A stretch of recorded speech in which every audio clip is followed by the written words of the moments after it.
Film के आगाज़ में एक माँ और बेटी को दिखाया जाता है। आज बेटी का जन्मदिन है और उसकी माँ कैट ने उसे एक सरप्राइज़ दिया है, मगर बेटी खुश नहीं होती। वो अपने वालिद को बहुत याद कर रही है।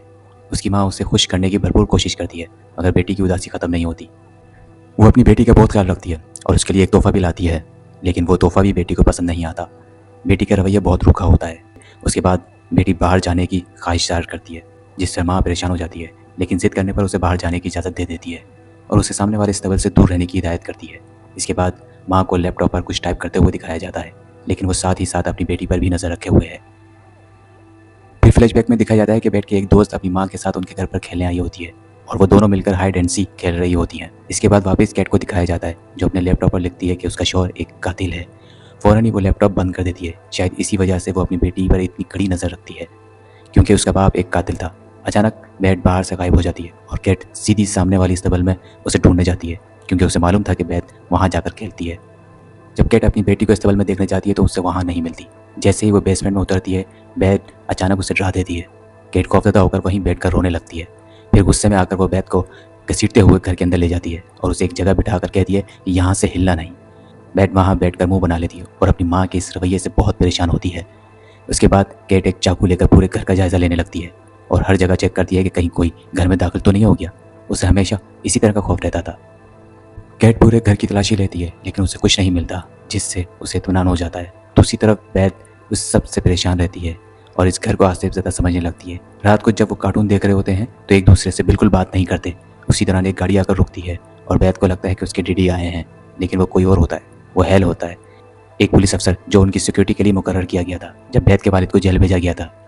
हेल को मालूम था कि आज बैत का बर्थडे है, इसलिए वो इसे एक गुड़िया तोहफे में देता है। लेकिन बैत दीगर बच्चों से मुख्तलिफ थी और उसे वो गुड़िया बिल्कुल पसंद नहीं आती। वो फ़ौरन उसे तोड़ फोड़ कर फेंक देती है। इसके बाद हेल कैट को बात करने के लिए बाहर ले जाता है और उसे बताता है कि उसके शौहर ने खुदकुशी कर ली है और अब वो इस दुनिया में नहीं है।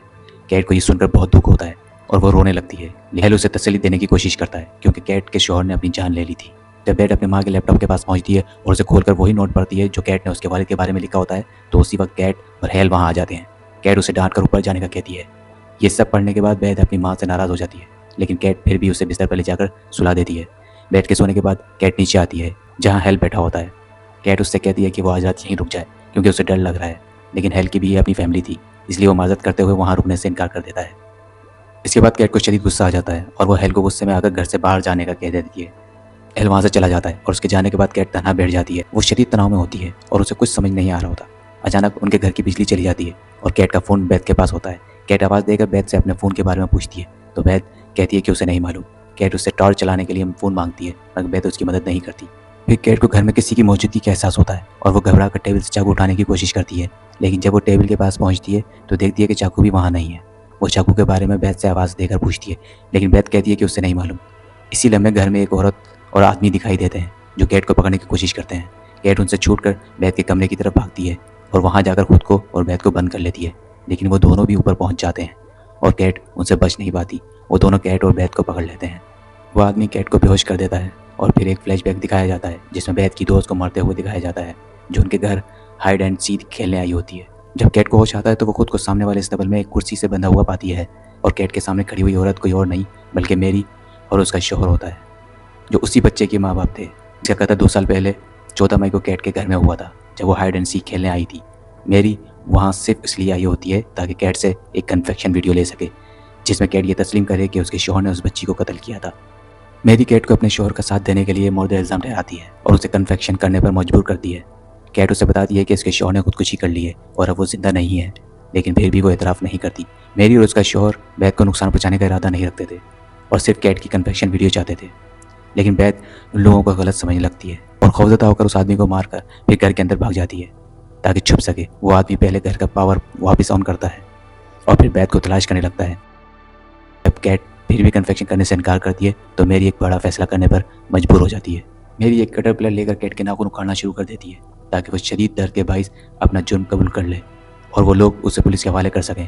दूसरी तरफ मेरी के शौहर पूरे घर में बैत को तलाश कर रहा होता है, लेकिन बैत हाइड एंड सी में बहुत माहिर होती है, इसलिए वो उसे ढूंढने में नाकाम रहता है।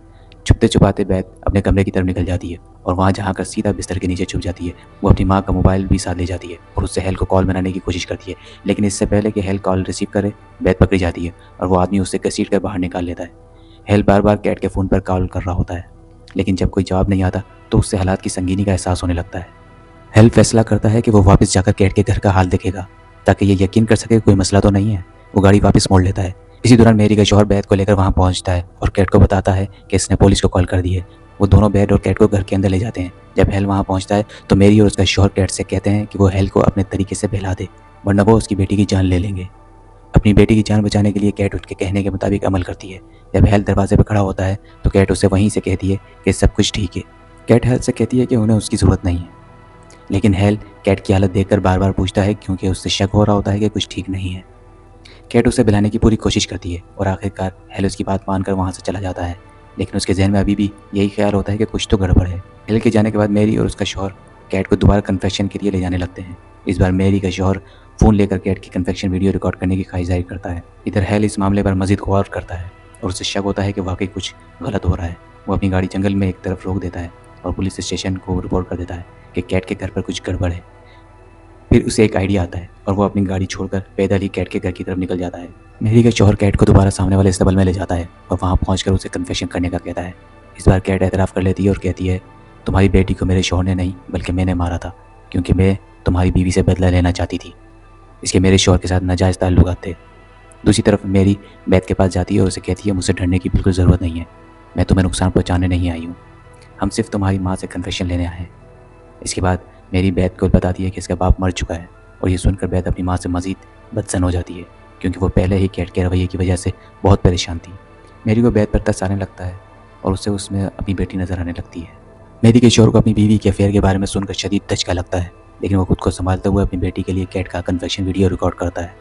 दूसरी तरफ हेल भी उनके घर की तरफ तेज़ी से पहुंच रहा होता है। मेरी के शौहर ने कैट का पूरा इतराफ़ी बयान रिकॉर्ड कर लिया और वो वीडियो को महफूज कर लेता है। जब कैट अपना जुर्म कबूल कर लेती है और वीडियो मुकम्मल हो जाती है तो वो बिल्कुल टूट चुका होता है। फिर वो अपने कोट से गन निकालकर कैट के सर पर रखता है, लेकिन जैसे ही वो उसे मारने का इरादा करता है हेल वहाँ पहुँच जाता है।